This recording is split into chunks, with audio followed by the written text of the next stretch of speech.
Most dropshipping videos are about finding the next winning product. This one isn't, because here's what nobody talks about. You can find 10 winning products in a row and still not be making 10K per month in profit. And I know this because I did it for years. I found products that worked, I made a little bit of money, but always had to start over again when I was getting close to 10K months. I realized that doing the same stuff everybody else is doing with AI isn't a real strategy. The stores that are actually profiting 10K aren't using AI to find the trendiest product. They're using it to do the boring stuff that nobody talks about. And that's what I'm showing you today. 3 pillars, each one adds to your margin, each one compounds. And by the time you built all 3, you'll stop building a product cycle and build a real business instead. Let's get into it. There are really 2 different businesses in dropshipping right now. The first is like flipping houses. You find a hot product, you build a store, you run ads, you make money, it dies, and then you start over. Every deal is from scratch, income never compounds, and you're always falling short of consistent income. The second is like building a rental portfolio. You put money into infrastructure that generates consistent cash flow. Every piece that you add makes the whole thing stronger. That is the 10K per month profit business. And here's what most people miss. AI makes the rental portfolio model actually possible for beginners now. You can validate cheap, you can build premium branding without a huge budget, and you can create content without a full team. The thing is, most people use AI to simply flip faster. So the same wrong model, just more efficient and faster losses. So here's where most people waste the most money. They're out hunting for products. They're scrolling through TikTok, checking trending pages, looking at what's viral right now. And then they pick something, they build a store, they run ads, and they hope it works. Here is the problem with that. By the time that you see a product trending, you're already late. Hundreds of people are testing the same thing, the ad costs are up, the margins start to shrink, and you're just throwing money at something that's already saturated. And look, like I said earlier, I did this for years. I'd find a product that looked cool, I would convince myself that it was going to work, spend $300, $500 on testing, and then get nothing. So here's what actually works instead. You don't start with products, you start with communities that are already spending money to solve problems. Because here's the thing, communities, they stick around, trends die. Dog owners will always need solutions for their dogs. New parents will always need help with sleep. Gym people will always buy fitness stuff. So the boring approach is to find communities with active buying behavior, see what problems that they're trying to solve, and then connect them with the solutions that already exist. Now let me show you exactly how to do this. So the first thing, you're gonna go to the meta ad library. Now instead of searching for a product, you're gonna be searching for a community instead. Now the obvious, most trivial way to do this is to say, okay, I'm gonna search up dog toys, right? I can search up dog toys, pet toys, so on and so forth. But instead, I'm gonna be searching something like dog anxiety, dog training, puppy sleep. And what you're looking for here are brands that are actively spending money right now to solve those problems for this specified community. So if they're running ads consistently like this, that means that people are buying the products. So as you can see, this brand Pets Dreams UK has been running this ad for over 439 days. So that's a signal that nobody's just gonna keep running an ad for this long that's losing money. So they have clear incentive to keep it on and to continue advertising it, right? And then there's TheraPet, 344 days running, and this is a completely different angle to that same community, as you can see right here. Okay, now the meta ad library, it shows you what's working in paid ads, so people that are spending money to advertise the product on Facebook or Instagram, but Reddit will show you what people are actually saying about their problems. So what's cool is that we can go to a forum on Reddit, let's just say, for example, r/dogs, Reddit-dogs, and I'm just reading through these posts, and you'll start to see these patterns, right? The same complaints that are coming up over and over from different people. Look at this one. The panic every time I leave, the destruction. Everyone just says train more, like it's that simple. It's not, right? So a ton of people having the same problem. And that to us is absolute gold, because now we know exactly what language that this community uses, not the marketing language, but their actual words. And that's what we'll use in the ads later when we plan to advertise to these people. And then the last thing that I do is I check Amazon reviews. Now, I'm not checking the 5-star reviews or even the 4-star reviews. I'm checking the 3-star reviews, because the 3-star reviews are going to tell you what's missing, right? We can look at this one right here. Third brand that she's tried, same stomach issues every time, save your money, did nothing, had to use something else. Those are your gaps, and those are also your opportunities for you to position whatever solution that you bring as better for those specific issues. Okay, so that's the process. The meta ad library to see what's working in the paid ads, what people are spending money on. Reddit to understand the language and the pain points, and then Amazon to find those gaps that we just spoke about. And the whole thing takes maybe 20 minutes. You're not spending money yet. You're just validating that the community exists, that they're buying solutions, and that you can see exactly what problems that need to be solved. Now, most people, they skip this entire step. They just pick a product and they hope, and then that's why they waste $500+ testing something that was never going to work in the first place. All right, so you validated your product. Now you need to actually set this whole thing up. And most people, they spend like 2 weeks trying to perfect their store. But here's the thing, that's not what matters. What actually matters is getting something functional that you can test with and having margins that actually work so that you're not just bleeding money away while you're trying to dial things in. And the first thing is your store, and the best place to host it is Shopify. So if you go into the description of this video or any video, certainly the one that you're watching, if you click this link right here, it's going to give you access to the $1 per month offer. All you have to do is put your best email, create a password, and then create an account. Now, as you can see here, we have the 97% off discount. So I'm going to go ahead and put in my credit card information. I'll get back to you guys when I'm finished. Now,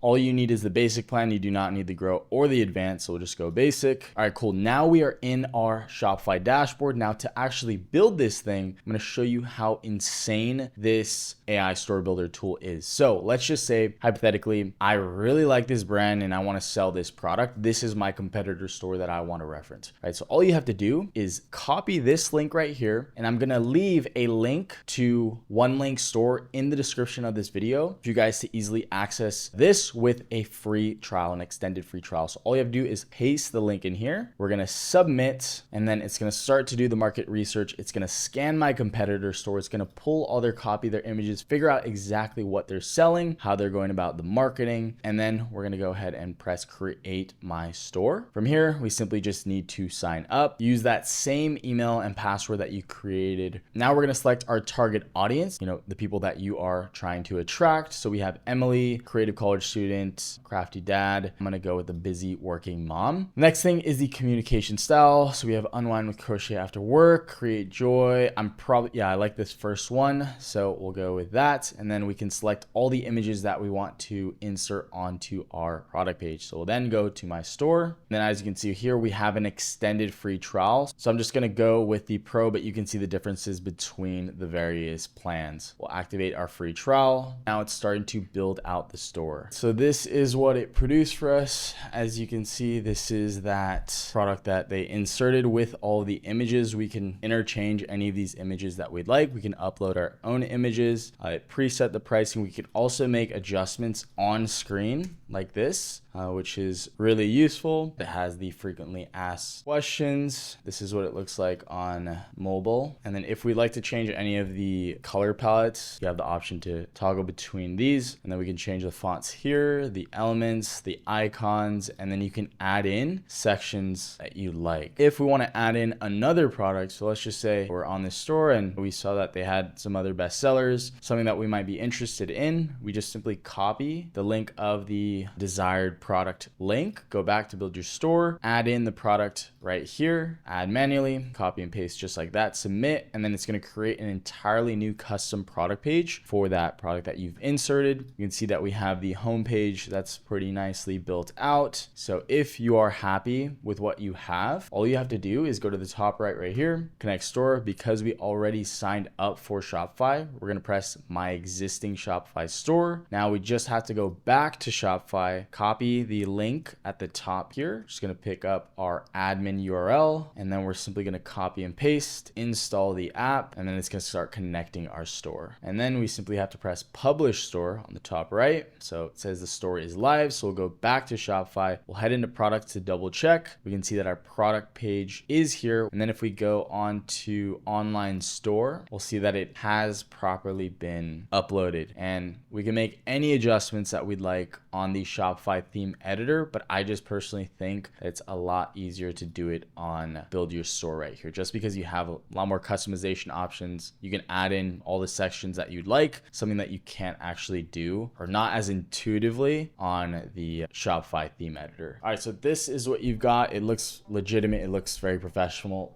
that is all you really need to test with. You can always dial in things later once you know what's working. What I'll do is I'll leave a link to get access to the extended trial to build your store. All right, so the store is done.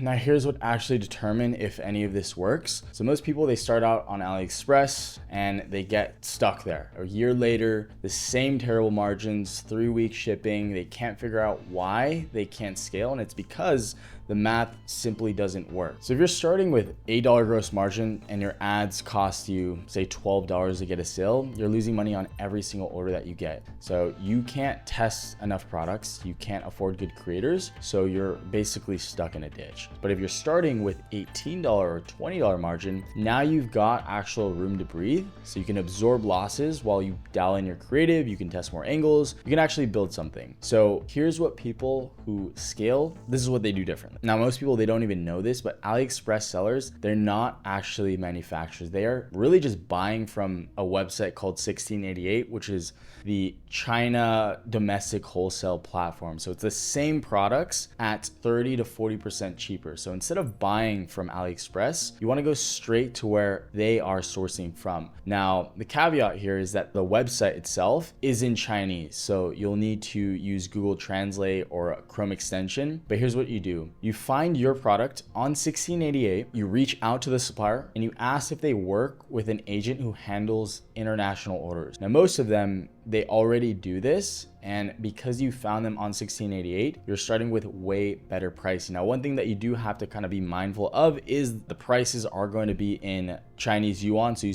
just have to do a very simple calculation, USD to Chinese yuan or euro to Chinese yuan, whatever currency that is native to you. Here's how the math works out. So let's just say your product costs $10 on AliExpress. You sell it for $30, that is a $20 margin. You have the same product on 1688, might be $5, so a lot cheaper. Now you've got $25 margin. That extra breathing room is what lets you actually scale and test more. Now, once you are doing consistent orders, you want to start building direct manufacturer relationships so that you can get custom modifications, so that you can get bulk pricing, custom packaging, everything that is going to help differentiate you as a seller and ultimately be a reason for why people want to buy from you and overall make more money. And so the end game here is to eventually get to the point where you're sending inventory to a US 3PL or a fulfillment center that's going to be able to get you that 2 and 3 day delivery time. While your competitors are stuck on AliExpress, they're not going to be able to compete because you have better margins that let you invest in everything else. So what I've done is I've put together a free guide on how to use 1688 and find agents and exactly what to say to get responses. I'll leave a link in the description for you guys to easily access it. All right, so now you've got the margins that actually work, which means that you can afford to test, you can afford real creators, and you're not just bleeding money anymore. But better margins won't help you if you can't convince people to buy. And this is where so many people get stuck. So when I was trying to scale, I kept thinking that the problem was the audience. For example, I'd find something that worked. It would have decent return on ad spend, ROAS, so the sales were coming in. What I would do is I would just push more budget. I would basically just spend more money and then watch it barely move and my return on ad spend go down. And then what I would do if that didn't work is just go after the targeting instead. So new demographics, new interests, broader reach, and just spend more, reach more people, and the numbers still wouldn't move. What I didn't realize was that I only had one angle, maybe two real angles. So one frame on the product doing all the work, and when that started to fatigue, so the same people seeing it over and over, getting bored of the same angle, I had nothing behind it, no iterations, no new angles in rotation. So instead of building on what was working, I was just running it into the ground and calling it a scaling problem. And the reality is it wasn't a scaling problem, it was a creative problem. So the people that are hitting 10K a month in profit with the same product, they're not finding better audiences. They figured out which frames the market responds to, and they're constantly testing new ones, and they've got enough in rotation that nothing ever dies on them. So here's how you actually find those angles before you spend a single dollar. So I want you to open up the Facebook ad library like this. I want you to search for the product itself, or you can even pull up your competitors that are running ads on it. And then I want you to filter for the ads that have been running for 30, 45, and 60 days. So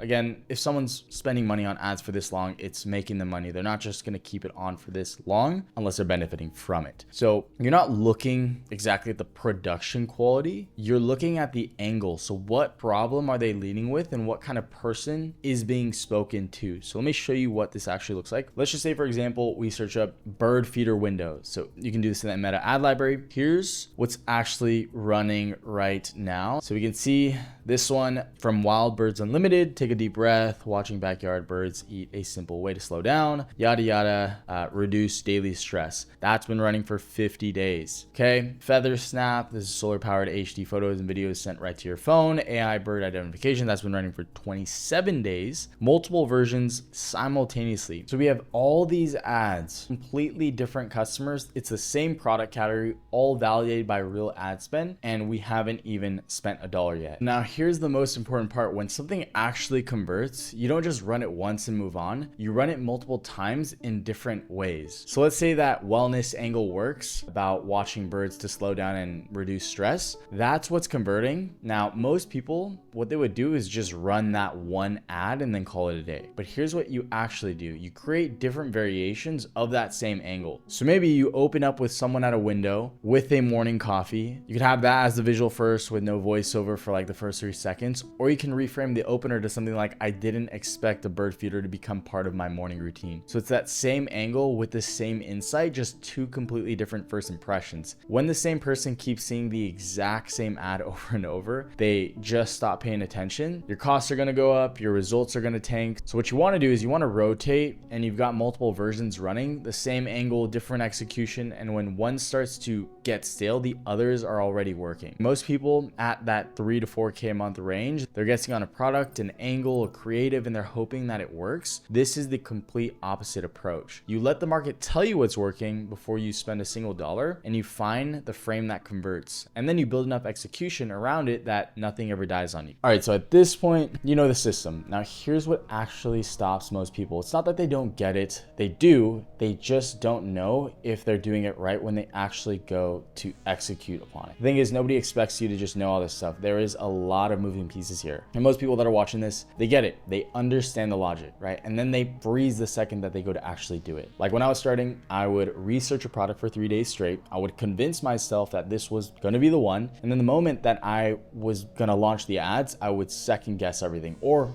I'd be running ad campaigns and have zero clue if the numbers were actually good or if I was just burning cash. That is exactly why I built my mentorship program. We are your eyes on this, because honestly, none of this stuff is sexy. It's boring ass infrastructure, but it is what actually gets you to 10K per month in profit. We run it like it's our own store because we only make money if you make money. So if this sounds like something that you're looking for, I will leave a link below for you to apply. Other than that, thank you guys for watching. I'll see you in the next one. Peace.